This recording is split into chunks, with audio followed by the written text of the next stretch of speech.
Please take note of what we did in our previous video. A to the power m over n is the same as a to the power 1 over n into m. And this is the same as the root of n to the power m. In other words, if you look at this, 1 over n, this is m over n. Now this is the same as 1 over n times m is actually m over n, which brings us back to this. It's like when they give you 2/3. 2/3 is the same as saying you 1 over 3 times 2. You displace this 2 out and you make this 1 over 3 times 2. So 1 over 3 times 2 is the same as 2/3. Or if they told you 6 over 5, 6 over 5 is the same as saying 1 over 5 times 6.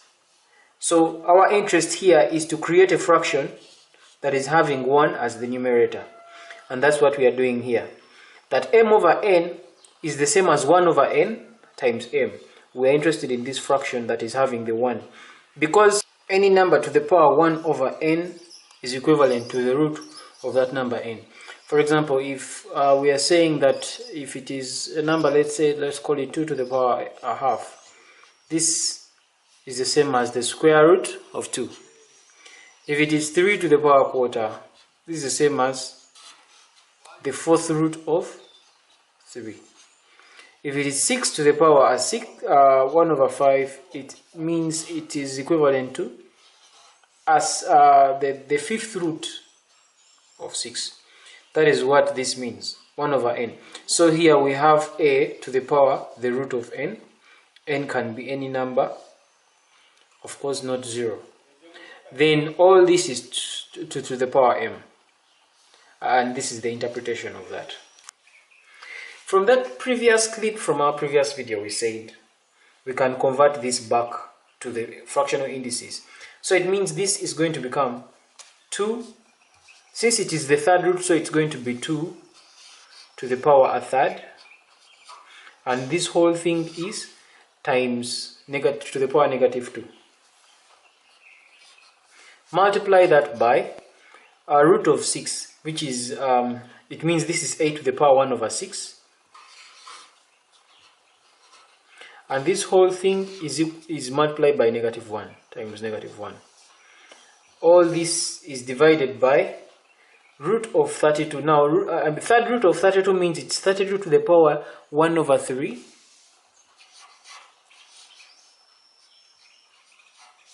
And that is multiplied by the negative 1. Multiply that by 2 to the power negative 1. This is the square root. So the square root of 2 to the power negative 1, it means it's the same as 2 to the power a half. Multiply all this by the square negative 1. Then multiply that by, this is the same as third root of 16 means it is 16 to the power 1 over 3. And all this multiplied by negative 1. Like that. So we proceed. So our next thing here is going to become 2 to the power a third times negative 2. This is going to become a third times negative 2 is going to give us 2 to the power. This times that is negative 2 over 3. Multiply that by a 6 times negative 1 is going to give us 8 to the power negative 1 over 6. Then divide all this by, this is 32 to the power negative a third. Multiply that by a half times negative 1, which is 2 to the power negative a half. Then a third times negative 1 gives us 16 to the power negative 1 over 3. So let's try and look and make these indices try and look the same. As you can see, we are all having even numbers all through. So this is already 2 to the power something. So can we make this one also 2 so that the bases are the same and we simplify the powers? Likewise down here. So we are going to take that approach. So it means that we are going to take on 8. When you factorize 8, we know that 8 by 2, it is 4. by 2 it is 2. So 8 is the same as 2 to the power 3. Then if you look at 32, 32 is by 2 is 16, by 2 is 8.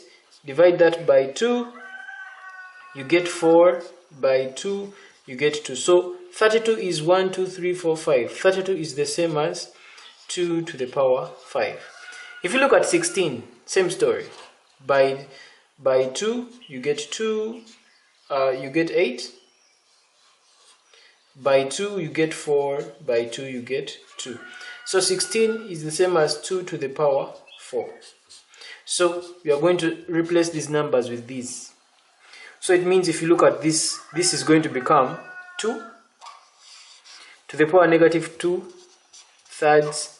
Multiply that by 8 to the power negative 16. Now this 8 is being converted to 2 to the power 3. So it is going to be 2 to the power 3. Multiply that by negative 1 over 6. Divide all that by 32. Now the 32 has become 2 to the power 5. So it's going to become 2 to the power 5. All this is to the power negative a third. Multiply that by 2 to the power negative a half. Multiply that by 16. 16 has become 2 to the power 4. So it's times 2 to the power 4. All this is multiplied to the power negative a third.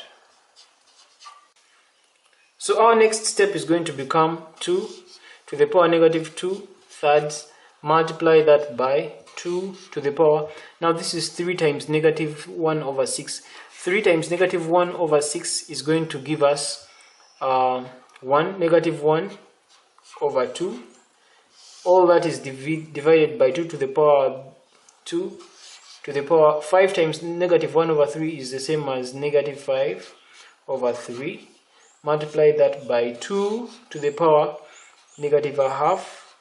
Multiply that by 2 to the power, this is 4 times negative a third. 4 times negative a third gives us negative 4 over 3. So our next step here now, since the bases have now been made the same, 2, 2, so we maintain the base and add the power since it's multiplication using the laws of indices. So that is going to become 2 to the power negative 3 or negative 2 over 3 plus negative a half. Divide that by the bases are the same and it's multiplication, so it is we maintain the base and we add all the powers. So when we add all the powers, this is becoming negative 5 over 3 plus negative a half plus negative 4 over 3. And definitely this is going to become, when you add these fractions, negative 3 over 2 plus negative a half is going to give you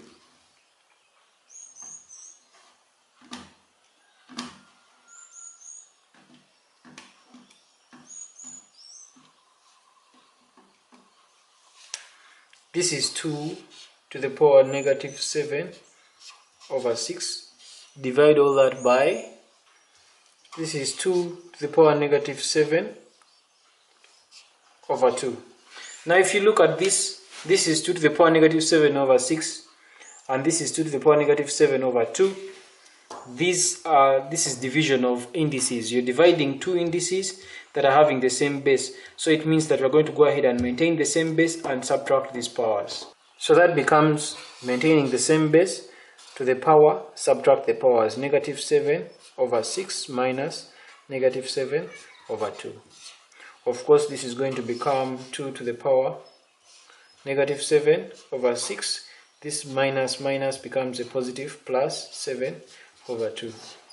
And our answer here is going to become 2 to the power 7 over 3.